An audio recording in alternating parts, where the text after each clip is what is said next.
It really is amazing to watch how fast American politics really do move, man. It was only like a week ago that the media were basically taking a victory lap. They really thought that they had destroyed JD Vance. They certainly tried. They slandered and attacked the guy nonstop, which honestly, to me, makes his battle that he's fought against them, all the more impressive. The same media that set their sights to destroy Joe Biden, literally chased him to the beach and chased him away from the presidency. That same media came after JD Vance, and it didn't work. I mean, it's the worst vice presidential pick of my lifetime. And, the addition of JD Vance to this ticket, it's incredibly bad choice. I mean, JD Vance is a disastrous pick. Mark my words, this is the worst vice presidential pick probably since 1972 when George McGovern chose Thomas Eagleton as his VP pick. Here's the funny thing, man. The media and the powerful elites, they said that JD Vance was the worst vice presidential pick in history. And it's almost as if Kamala Harris took that as some kind of challenge, because her pick, Tim Walz, makes JD Vance look like an absolute superstar. And of course, he actually is a superstar, but he's helped by the fact that he's actually intelligent, actually has a set of values to stand on, and actually has a record of accomplishments.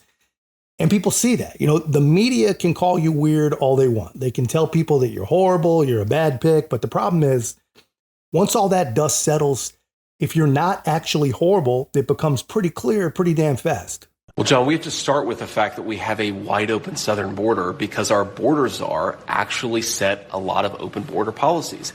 They suspended. She's not actually. She wasn't the border czar. Oh, that was what the media called her. She assumed the title. She had control over a lot of our border policy at a time when they were suspending. Let me finish, John. The time they were suspending deportations, they stopped Donald Trump's Remain in Mexico policy, and they reinstituted catch and release. They basically threw open the gates of our country, and now we have a ton of fentanyl, a ton of people suffering. But how are you going to get 10 to 15 to 20 million people Well, out the of the first country? thing you have to do is to stop the bleeding, stop the open border, get Kamala Harris out of there, and actually re-implement the Remain in Mexico policy, rebuild or finish Donald Trump's border wall, and you do that and you stop the bleeding. Now, you're right.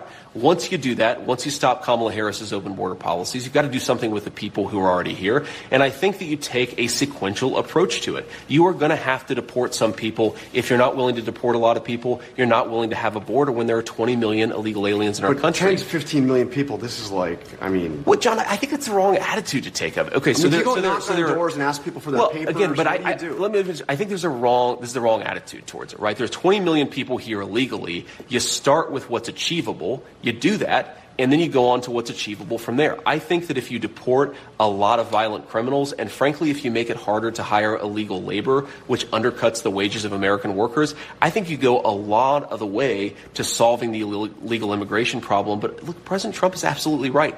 You cannot have a border unless you're willing to deport some people. I think it's interesting that people focus on, well, how do you deport 18 million people? Let's start with 1 million. That's where Kamala Harris has failed, and then we can go from there. I don't know what these media hacks are even thinking, man. I did a video of JD Vance completely embarrassing Dana Bash from CNN.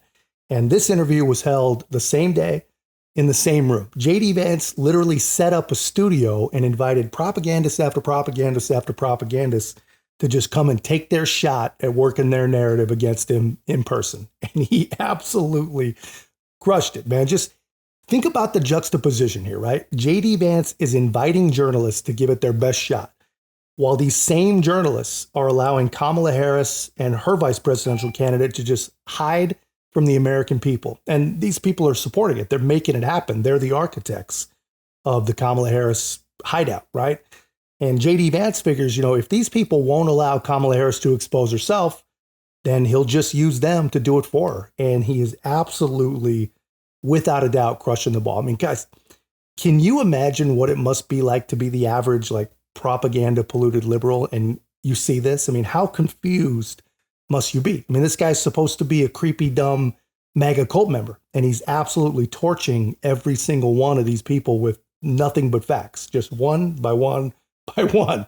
Well, it's called the child tax credit, and we should expand the child tax credit. If you think about what the child tax credit does... So you and the Biden administration agree on the child care tax credit? Well, we think it should be bigger. I think President Trump and I believe in an expanded child tax credit, but we also, importantly, want to actually get this thing done. The child tax credit has languished, thanks to the Biden administration, because Harris has failed to show fundamental leadership. Basically, what you want to do to expand the child care tax credit, because it's like $2,000 per kid right now? Well, I think one of the things you can do is make it bigger per child. I think we'd love to see it at a higher dollar value. And again, President Trump and I have proposed that. I mean, look, I'd love to see a child tax credit that's $5,000 per child, but you, of course, have to work with Congress to see how possible and viable that is. We've also proposed legislation, Margaret, to end this practice of parents getting these surprise medical bills where they go to the hospital, they have a baby, they chose an out-of-network provider, and they come home with unexpected bills. I've actually sponsored legislation to end that practice. Hold on. So the creepy guy who doesn't like cats actually has a more pro-family policy than the entire Biden administration. And it's not just words like Kamala Harris talking about no tax on tips. He actually has legislation to back it up. How much do you want to bet that this lady giving this interview had absolutely no clue about any of that? I mean, my guess, I think these people just believe their own insanity. They believed every ridiculous thing that they've ever spread about the guy.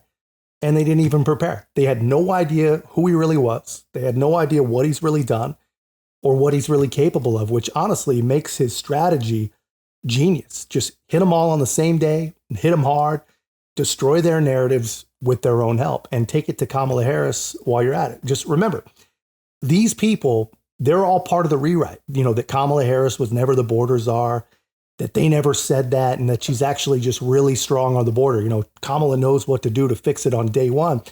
Never mind the fact that she's actually in office right now and can fix anything she thinks she's capable of anytime she wants to do it. I believe that Kamala Harris is whatever she says she is, but I believe importantly that President Trump is right that she's a chameleon. She pretends to be one thing in front of one audience. She pretends to be something different in front of another audience. Look, Dana, she's not running a political campaign. She's running a movie. She only speaks to voters behind a teleprompter. Everything is scripted. She doesn't have her policy positions out there. She hasn't answered why she wanted to ban fracking, but now she doesn't. She wanted to fund police, but now she doesn't. She wanted to open the border, but now she doesn't. She should have to answer for why she presents a different set of policies to one audience and a different set of policies to another audience. And I think that's what President Trump is getting at. This is a fundamentally fake person. She's different depending on who she's in front of. You got to love it, man. You have to respect that. I mean, this is what a fighter does. You know, when someone wants to destroy you, just invite them to come do it. Let them try. Stand on your own. Stand on your principles. Arm yourself with actual facts and just let them try. I mean, it's amazing. You know, the left, they're going to see this. People on the left, the voters, I mean, and they're going to turn their back on a guy like JD Vance or a guy like Donald Trump, essentially because their TV told them to, right? While at the very, very same time, they're going to support people that are protected by the media. They're in hiding from the American people, and they're changing their positions as fast as they can while they just hijack other people's tax policies. And they have no idea why. People have no idea why they support this. And I can't figure it out either, aside from the fact that propaganda just really is such a powerful, powerful thing. But I've always thought this about Trump, right? Even if you hate the guy's personality, even if you can't stand anything he says, the guy's a fighter. Nothing stops the guy. Impeachments don't stop him. Civil courts, criminal courts, ballot challenges, freaking bullets do not stop the guy. Nothing stops the guy. And how do you not support that? And now there's freaking two of them. Now there's two of them. How the hell do you not support Donald Trump and JD Vance? It makes no sense, man. Hopefully people will. And I have a feeling the more these, moments happen, the more people actually see who they really are. They have to support them. But that's just my take, guys. Let me know your thoughts in the comments. If you haven't already, be a part of our growth. Make sure to like, comment, subscribe. Most importantly, share the channel. I'll see you in the next one.